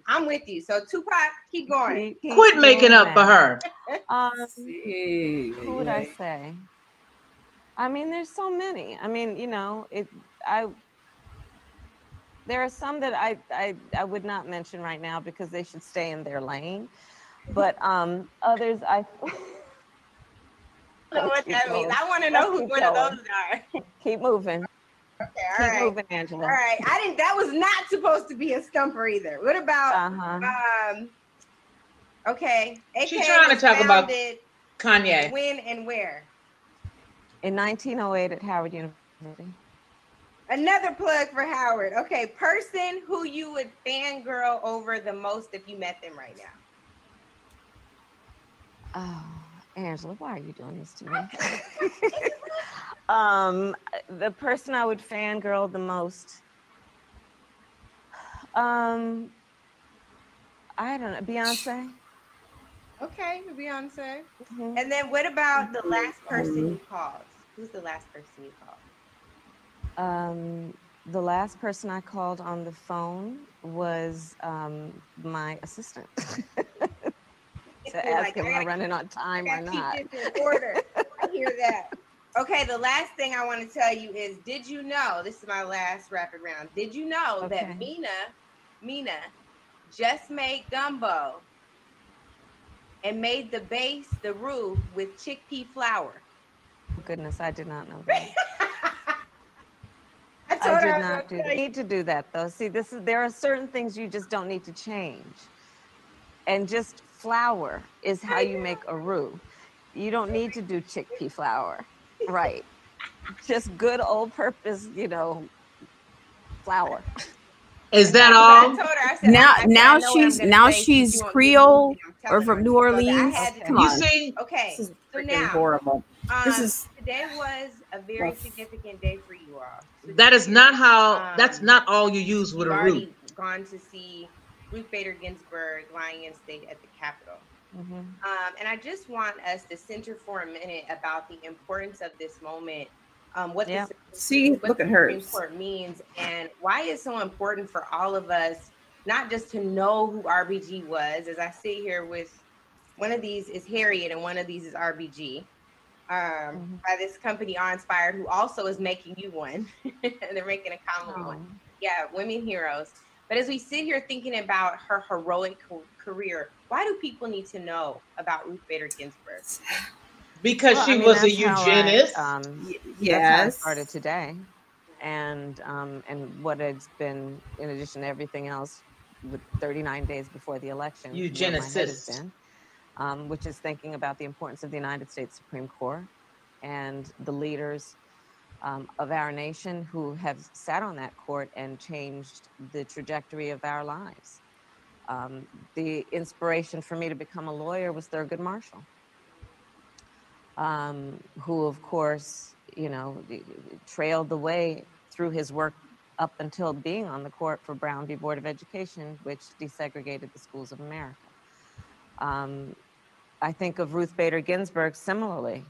You know, it's interesting because I think that there's a lot of coverage that has been about the fame that she received late in life, but not understanding that her fame started when she was in her teenage years, in terms of the work she had been doing every step of the way to lay the foundation for equality for all people, but with her focus having been an emphasis on women. And you know, and when I was there this morning, while she lay in she lay in state in the United States Capitol, I'm the only Black woman in the United States Senate. Yeah.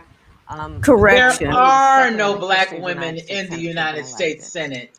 There are, if you're the only Black woman in the United States Senate, so sister, no. There are no Black women in the United States Senate. And any Black that you have, being that your father has that West Indian background from Jamaica, and anybody who's done any study or know anybody from Jamaica knows that they are just as class. They go by caste and class, just like India, where her mother's from. Okay, yeah, she's a Brahmin, huh?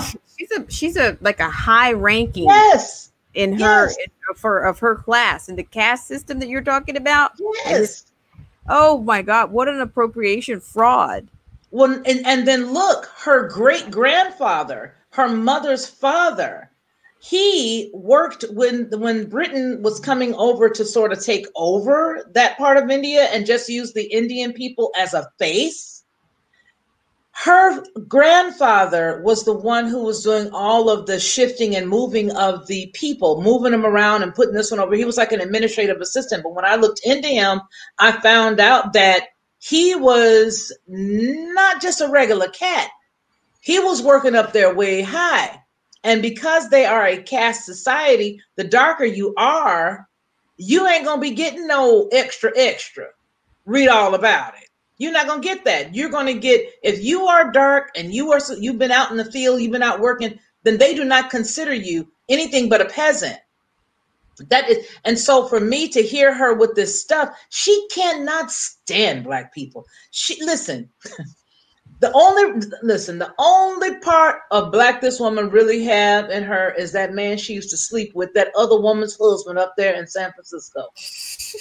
That's the only real Black she done ever had in her, is that man, that woman's husband that she was sleeping with. And to me, when I bring up the fact that this lady was in a long-term relationship with somebody else's husband, two other Black women, do you realize that they say so? What does that say of the character of the person? You don't care about the character of the person? The character don't matter. Character matters. This lady literally slept with this woman's husband. Then they try to fake it like, oh no, they were getting a divorce. Yeah, after you slept with him all that time. Yeah, they were getting a divorce then. So it's the character of the individual. Okay, the character. What we don't care. It doesn't matter. She is so fake, even with the laughter that she gives. She is like, look at the suit. Look at the boxy troxiness of the suit. Okay, let's look at her. Let's look at her for a moment. Look at this. What is this? What? And look at the hairdo. What is that? Look at that. That is so ill-fitted. She's so pushing the agenda of, of I'm a strong woman and you want to look like a dude? Look at that. What is that?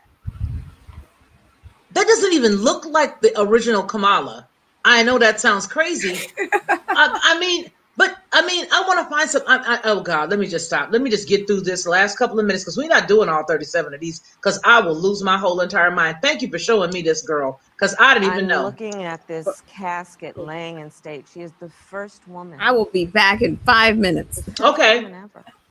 Or less. And okay. And she was, she was a petite woman.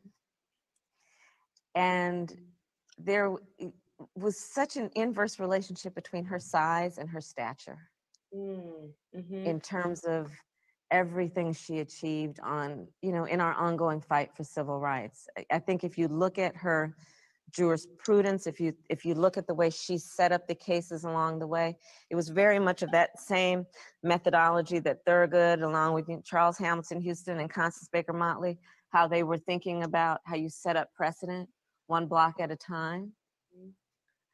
I can't help but think that she wanted to live much longer.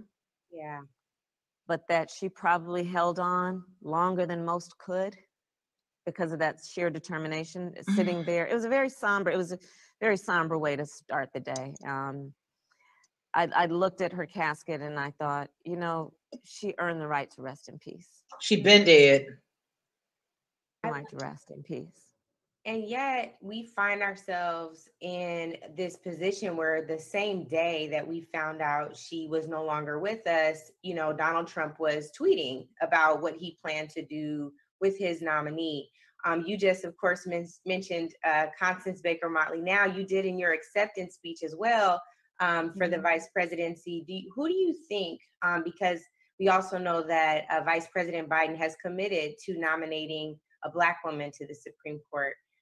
When you think of some of the women who have inspired you, some may be your peers. Some of us thought you would be a great Supreme Court justice. Well, we want you to have all the jobs, apparently. But what are you thinking about? Who would be some great women, Black women that could serve in that role?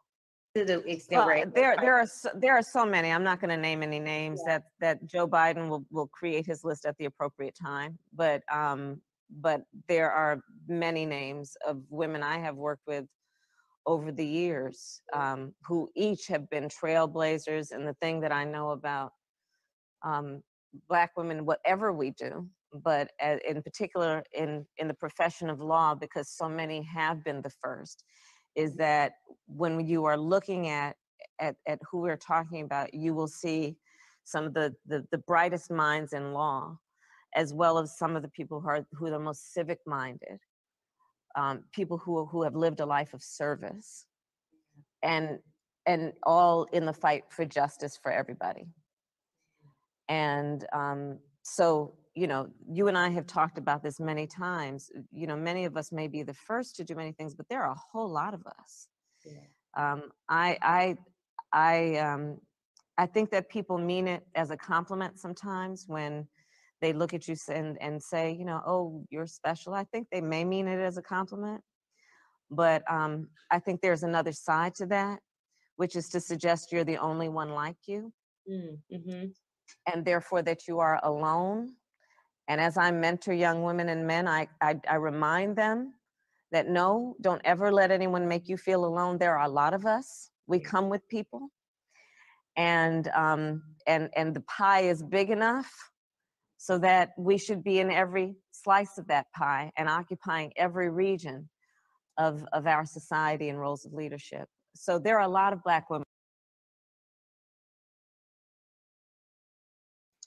I just can't take any more. I just can't take any more of her dribble. I just can't. This is so amazing to me how they actually think we are that stupid. And I don't know why we are the way that we are. Why is it that we don't understand what is really going on here? She is a part of a bigger picture. She is a part of a picture that means our people as a country no good. A country.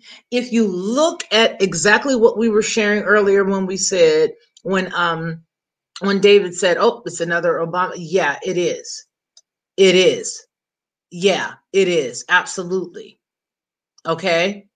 Yes, pink. Absolutely. All right. So when you look at everything that she's sitting here saying, and you look at the fact that she's sitting here with this woman, it tells you that there is an agenda, and that the agenda is to infiltrate the minds of those that they feel they would benefit from receiving votes. And that would be the Black, or as Marie Antoinette said earlier, the African, and I'm putting air quotes up, the African American community. Why? Because they know that it has worked in the past. And if it worked in the past, then they stand a strong chance that it'll work again. It'll work again. Okay? And so when I think of that kind of stuff, it just makes me angry. It really does. Okay? It makes me angry. David, it makes me angry when I see that kind of stuff. And you know what, to be honest with you, that's the real reason why I am not happy with this whole thing, because of the blatant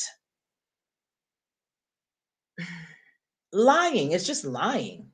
It's like no respect for the people, no respect for us as humans, no respect for us as American citizens, that they know they can get away with it. That's so sad.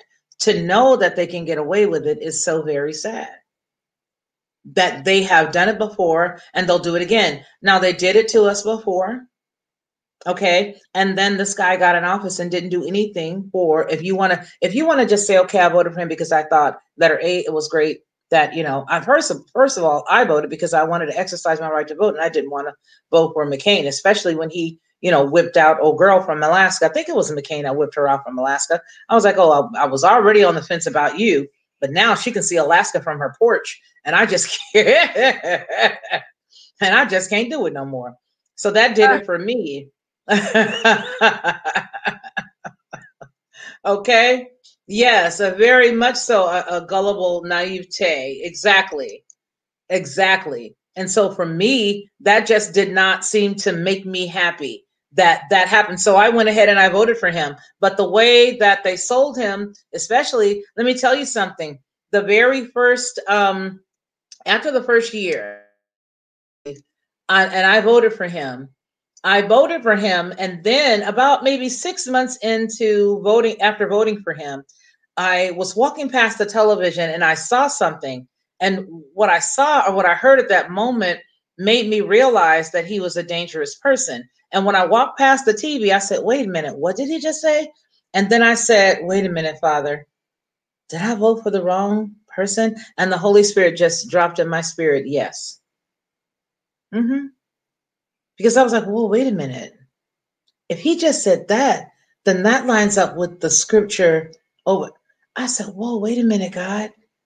Father, forgive me. Did I vote? He said, yes, just a sweet yes.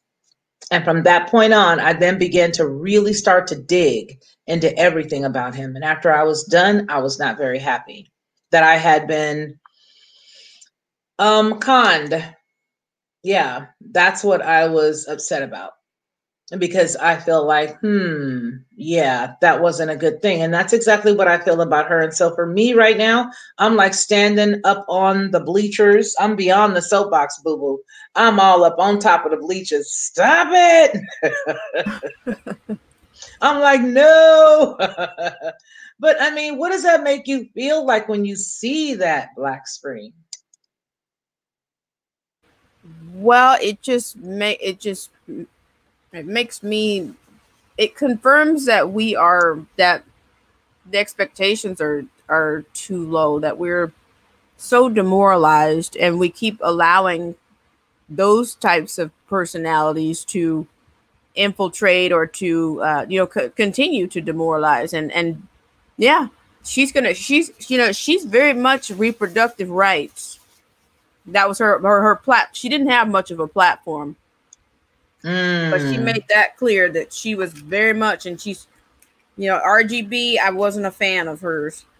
Is it sad that she died? Yes, it's somebody's loss. But you know what? I don't understand why people have a hard time remembering the day back several years ago. It was almost 3 years ago, was it? It was in 2016, was it? What year was that where they said she died? And it was on the news. It was on like 3 different channels. It was CBS, ABC, NBC. It was all of those stations. And I was sitting there and I was like, breaking news. And it came across and it said, that she had passed away. And then the next scene you see on one of the other breaking news was the hearse that was pulling onto the property where she was living. And I was like, oh my gosh, she passed away. And I gave it about maybe an hour, maybe like an hour and a half later, maybe even less than that. All of those same news outlets started coming. I said, oh, we're sorry. We made a mistake. We this and that. Oh, we didn't mean to say this and that. Okay. Let me tell you guys something. We deal with a very wicked. The Bible says that we wrestle not against flesh and blood, but against principalities, against rulers, wickedness in high places. And so when you think about that, you have to know that you're dealing with an enemy that is steeped in mystery, demonology, and everything that's opposite of God. If it were not so, then all of the things that they are trying to push on America would not be the way they are. I mean, they're trying to push all this stuff on America. If what I'm saying is not true, then they wouldn't be trying to push all that. They'd be all like, happy, go, just everybody live your life. And, here, take some land and grow some fruits and vegetables on it, Black Spring. You want a few chickens? Go on out there, get some chickens. They would not be so into controlling and trying to take over the whole entire world. I feel more and more every day like this is like Pinky and the Brain. It's like Pinky and the Brain more and more every single day. And it's sad. But the truth of the matter is that they do use Black people every single chance they can to push the agenda. And the only reason why they use this is not because we're special. It's because of the fact that they understand that they can utilize our plight and everything that we've gone through here in the United States to wear on the heartstrings. We said that the other day. They wear on the heartstrings of Black folks, of other people, because of Black folks. All they do is say, oh, you're a racist if you don't like, LGBTQ, elemental P, QRSTUVWs that are Black. You know what I mean? If you don't like them, then hey, you're a racist. They're going to shove everything on you under the guise of racism. And so that's why they use us. That's why. It's just, we're the useful idiots in the bunch. You see, the useful idiots. Kamala means horrible in Finnish. Marie Antoinette, you remind me of my friend, Nancy Morgan Hart. You're very smart. Very, very smart. And you know what, David Harris, you better preach that, because that's so true. It's like, it's just, I don't know. It just seems like we all need to just stand up when you see something. We all have the spirit of discernment. And not only that, I believe that each and every one of us have some gut instinct of something that's going on. You know what I mean? And I believe if we all start acting on our gut instinct more and more, then we would be better for it. If we acted on our instinct and what dropped in our spirit first, we would be better off for it. I remember watching this thing in Texas a few years ago where there was some like unfortunate, situation where they had these, all the SWAT people came out and all this other stuff. And, they had all the police around trying to go get this active shooter and everything. And there was a guy that stood out to me. And it was because of that one guy that made me feel like this was a bad movie set, or it was like the dress rehearsal to a high school play. Okay. That the high school play had their dress rehearsal, and this guy ended up wearing the skinny kids shorts for the dress rehearsal. And it was this police officer who had on these tight, looked like the YMCA size pants. And he had on this shirt that was really, really tight to his chest. And the incident happened in Texas. And they were all running around trying to hide from this person who had the gun or whatever, the active shooter. And something just said in my gut that said, his clothes are totally off. Why would he be in a situation where there are, shooters and stuff? And he's got on these tight shorts, not just shorts, but like uber tight shorts. And then I started to look at the whole entire TV screen and I said, whoa, wait a minute. Something's not right about this picture here. Something's not right. And so it just goes back to us being aware of everything that's around us. Like we said last night, be aware of what's being done. Be aware of what they're saying. Exactly. Marie Antoinette. Oh my God. But yeah, exactly. I got a song to that. If I could sing it, I would, but I won't.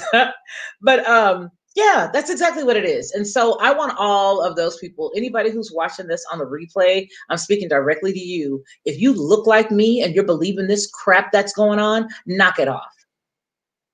Just knock it off. Stop it, I say. Do not allow yourself to be snowed by this crap anymore. Now, hopefully it's not too late. Okay. Hopefully it's not too late, but I guarantee you that this whole thing stinks to high heaven. I believe now is the time. Hey, look, now is the time for us to speak the truth. When you see something, call that crap out. Something's not right, call it out immediately. All right. And I truly believe that right now, Walter Reed is just Club Med. I'm gonna leave that there for you guys to chew on that. I believe that was the safest place on the planet to be right now. And it made a lot of sense. And it made a lot of sense. Okay. I believe that right now, Walter Reed ain't nothing but Club Med. It's even safer than Mar-a-Lago right now. Because I do believe that some people was coming up in there to do some funky stuff. Yeah, that part. I said it. Yeah. So listen, folks, we're coming up on 2 hours. I love all of you. You guys are wonderful. And I appreciate you as usual. Miss Black Spring with Autumn. Well, I know you guys love it when I be doing my songs. I know. You're singing Broadway. You're doing Broadway right now. That's why I was doing that song earlier. They call him a fake, a phony, a puppet. Don't get me into my old songs. Before we leave, I ought to just do some, wait a minute. Let me tell you guys this story. I know probably to some of you guys, you won't even know what this is, but my grandson, who's now 9, about 4 years ago, he was about 5, and he comes to me and he goes, "Grandmother, can you put that song on for me?" And I said, "Well, what song is it?" He goes, "Live Until I Die." I said, "Where did you hear that?" I'm going to find it. Here it is. Oh, there it is. It was a song, and he kept saying, "Please play it for me, grandmother." And I was like, "What are you talking about?" He says, "Live until I die." And I'm like, "Live until you die?" But it didn't dawn on me what this child was talking about. Do you want to know what this child was talking about? You want to hear what this child was talking about? Listen to this. This is what the child was talking about. I'm gonna live. Hey. Till I die. I'm gonna laugh. Go ahead. Instead of cry. Rock it. I'm gonna take the town and turn it upside down. Yeah. I'm gonna live until I die. They're gonna say, What? what a guy. Go ahead. I'm gonna play for the sky. All right. Miss a thing. I'm gonna have my fling. I'm gonna live until I die. Uh-huh. The blues I lay low. Yeah. I make 'em Do you have any idea who that is? That is none other than old Blue Eyes himself, Frank Sinatra. Sinatra. Yes. My grandson heard this on a show and came to me and said, will you please play that song for me? I said, are you kidding me? Yes, it was Frank Sinatra. Yes, that is exactly who that was. So that's what I was gonna say. Oh, so when you said that I do those big, you know, the big songs or whatever, oh yeah, that was my big finish, don't you know? That was his big finish. This kid is now he's 9, but that was hilarious. He heard it on a movie, he liked the song, and he wanted me to play it for him. And when I pulled it, I said, "Are you kidding me right now?" Anyway, you guys, I love all of you. Thank you so very much, and thank you again, Black Spring with Autumn, for spending this last couple of hours with me. You guys take care. Have an awesome Sunday. And prayerfully, we will see each other again very soon. Take care. Bye-bye.